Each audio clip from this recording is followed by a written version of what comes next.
Hello, hello. Welcome Monday. Welcome to this episode of The Unconditioned Life with me, Linda Downey.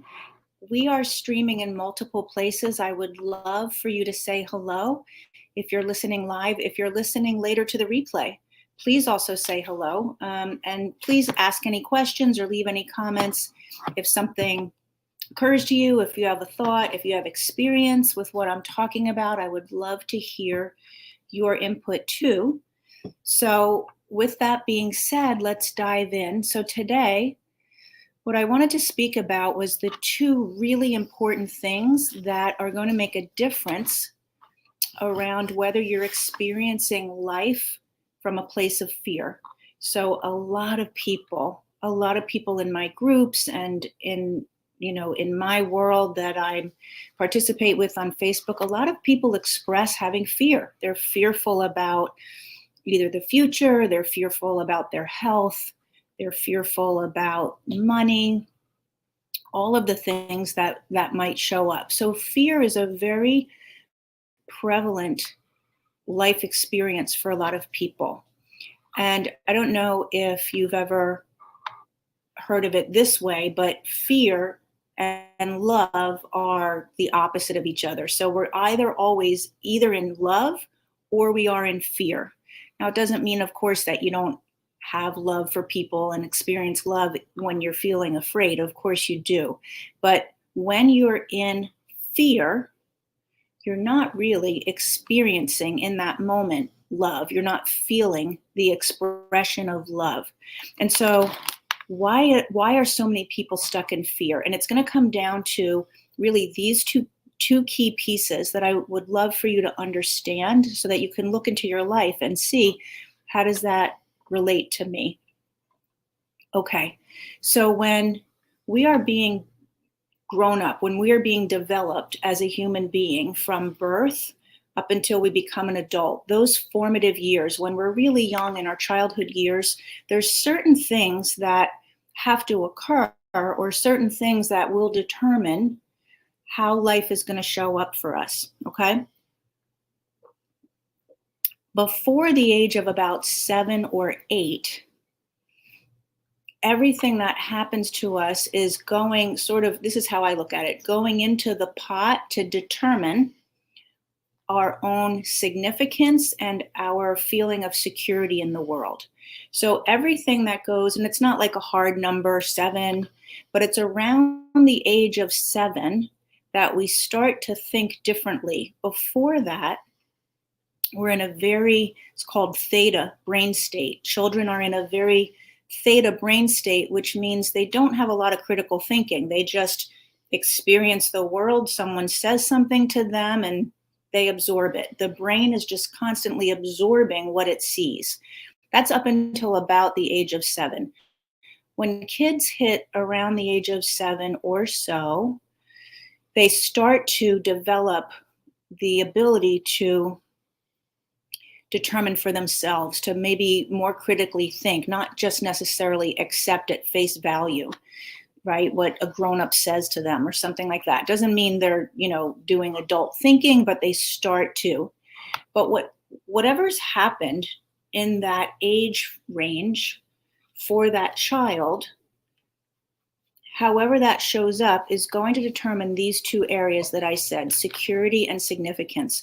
So if before the child shifts over into that more critical thinking, if the experiences are such that they don't feel very secure, and security comes both internally and externally. So is it secure in who they are, secure in their environment, right? That's the external security. Secure that there's food, there's safety, there's peace in the household, all the things. So if a child is growing up in a household and those things are challenged, they hear a lot of fights about money, or there's stress, maybe it's a single parent household, or they move a lot, or anything that might have the child, especially if they're not yet critically thinking, start to decide for themselves, this isn't secure. I don't feel secure. They may not have that conscious thought, but they feel that way, right?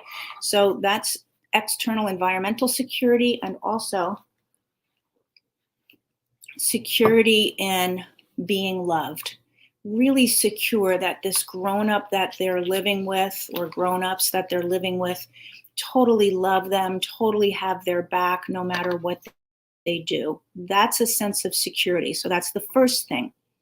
And that gets developed, as I said, if you're just hopping on, hello, I see people joining on, so please say hello. But if you did miss the beginning, these are the two things that happen when we are forming the foundation of who we are and how we see the world. And if these things go in a particular direction, we're going to feel a lot of fear. Doesn't mean it can't be undone. Doesn't mean you can't change how you see it, but this may be shed some light for you on why do I always feel afraid, or my whole life I've had anxiety, or I've always just been fearful of things. This is where I want you to look. So the first place, as I said, is security. The second thing is significance. That means, and that's internally. So security is internally and externally secure. Significance is internal, meaning they feel important. They feel that their thoughts matter, their feelings matter, their opinions matter. So I was just on the phone with a client this morning in a one-on-one call, and she said to me, I don't remember anything specific, but I just remember a lot my mother saying to me, you want to cry? I'll give you something to cry about. I heard that too. You want to cry? I'll give you something to cry about. When a grown-up says that to a child, the interpretation would be, how I'm feeling is not important. It's not okay that I'm crying. It's not okay. They want to give me something to cry about, meaning what I'm crying about now isn't big enough. So what I'm feeling isn't important enough. It's all of that. So whether that was the thing that you heard, or, children are seen and not heard, or, any of those phrases that, I don't know, growing up in the 60s seemed to be pretty standard fare. So significance and security, those two things. So now you have a child growing up. If either one, but very often both of those are challenged, right? Both of those, because if you're in a household that it doesn't feel secure, you're not feeling like you're loved and somebody has your back, that's probably also going to go with, hey, stop crying, suck it up. Children are seen and not heard. I'm doing the best I can. All those things, they often would go hand in hand. I'm sure that, I don't know, that makes sense to me. I'm sure you can see that. But even if it's just one of them, that's going to have the child put together their life and their worldview in a particular way. Okay. Now they hit the age of 7 or 8, somewhere in there, 9 or 10, anywhere in there. Everybody's a little bit different. And now they have their own critical thinking skills, and they start to interpret the world rather than just accept and absorb the world, which is what we do when we're very little. But now the way that they interpret the world is determined by that messaging that they got when they were in the absorbing stage. So when they're absorbing, it's not safe here. We have money troubles. It's not okay. How I feel isn't important. When we're absorbing that, now we're going to interpret going forward from that place. So, shush, shh, hush. Sometimes they feel fearful for no reason. Anyway, so we're going to interpret the world going forward from that place, which means, back to what I said in the beginning, you're always either in love or fear, some form of it, some form of love, which can be feeling peaceful, which can be security, which can be, anything that could be an offshoot of love, that are those higher level feelings. And fear, the offshoots of fear can be anger, can be betrayal, can be even grief. Even grief, when we stay stuck there, we're fearful about what we've lost and what that means for our future. So we're always in either love or fear. So now, back to the beginning of the conversation. If you absorbed certain things in your absorbing stage, in your theta brain stage, now you take that absorption and you interpret your life going forward.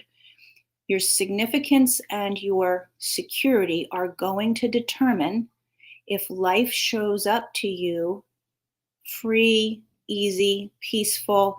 Not saying that there aren't challenging things in life, but when they come, you trust that you can navigate through them. When something hard shows up, you feel the appropriate feelings like grief, but you move through it. You don't stay there.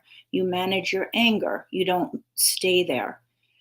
And everything that comes after that level of relationship, that level of development is going to affect your relationships, because you're going to see the interactions in your relationships from a place of, am I secure and important, or am I not?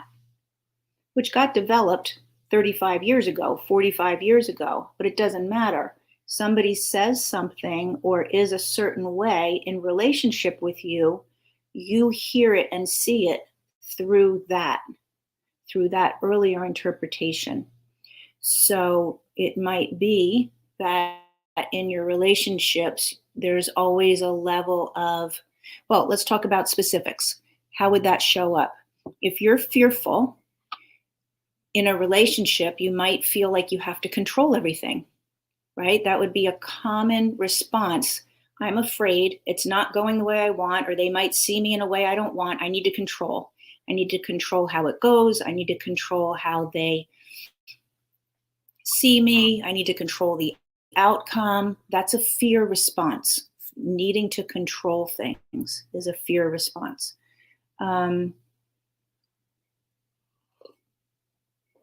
Also, reacting is a fear response. So when we are stuck in fear, which is stress. So a lot of times I talk about stress, and when I say stress, people just think right away, am I stressed out? Like, do I have a busy schedule? Am I overcommitted? Like that. I'm talking about stress in a lot of other ways. And when you're stuck in fear, you're stuck in stress, because it feels no different to your body. Your nervous system and your body are like, there's a problem. There's a problem. We're in trouble. If you have fear, there's a problem. If there was no problem, you would not be in fear. You would be in love, and you would be relaxed, and life would be peaceful. So even if, you could be retired and not have a stressful schedule. You could be in a happy marriage and not have stress, but still be living in fear. And I know there's people listening to this who are like, yes, I don't even know why I have anxiety. I don't know why I can't go to sleep at night. There's nothing wrong in my marriage. We have, we're fine in our life, and yet I feel anxious. This is why. So you're stuck in that stressed place because of the absorbed filters that you got when you were little that now have you see everything through fear. So I said controlling is one way that that's going to show up, even though you don't need to. Even though, things are fine, you still feel like you need to control. Another way that might show up is, as I said, reacting. So instead of responding, instead of thinking about something, taking it in, figuring out how to have a win-win, being able to communicate, coming up with a creative solution, instead, what happens is we respond right away. We respond. I have another client who tells me all the time, although I think this is changing, but she would always tell me how either in her head or what came out of her mouth was, effing this, effing that effing jerk, that effing, like it was anger, but anger stems from fear. Really, any of those depleting emotions have fear as their base. So that was her constant thing. And it is changing. We were talking about that, which is great. But when you're in that effing jerk, that effing this, effing that, You're reacting. You're not calmly thinking about a response or a way to work it out. You're just ready for a fight. You've got your sword and your shield ready to go. That's living in fear. So that's really what I wanted you to see, is think back, if you can remember, everything during your developmental years went into your sense of security and your sense of significance. Those two critical pieces, they're like the fulcrum to decide how the rest of everything else goes. So what went into that and how that got formed, those two things are going to determine how everything else goes. So if you maybe didn't have the best examples of security, maybe you didn't experience unconditional love, maybe you weren't told that your thoughts and feelings are important and matter, maybe you were told the opposite, that is a big reason why you're struggling now, even if you don't have anything stressful. And then if you do have a stressful circumstance, it's bigger than you can handle. That's like, the straw on the camel's back, because you're already maxed out living in fear. So those are the things that we go to work on in the Return, Restore, Renew program, like really pulling apart, excuse me, where that all got developed and understanding that it's not the truth, and then rewiring how you think. Because if you don't rewire that, that will be how you see life till your very last day, which is fine. You've been living life, as you've been living it. But if it's not fine with you, if you are not happy to be living in that kind of place, that's what you need to do, is rewire that absorbed, crossed messages that happened when you were little. So I would love to know what you think about that, if that makes sense to you, if you have any questions. I'm here on Mondays, Wednesdays, and Fridays doing a live on some topic or another, and I do the morning coffees, which are just a few minute chats on some topic as well. Sometimes they relate to each other, sometimes they don't. But please pop in. I will check all the places if there's any comments here later. And that is this episode of The Unconditioned Life. And I named the podcast The Unconditioned Life because that's what we're doing, is unconditioning what happened when we were younger. We are learning to move out of those patterns and those ways of seeing things. And thanks, Deanna. It was so nice to see you. And those ways of seeing things, that's what unconditioning means to me. And that's what these conversations are all about. Okay? So have a great day. I'll see you Wednesday. I'll see you tomorrow morning with coffee. And let me know if you have any questions. Have a great day.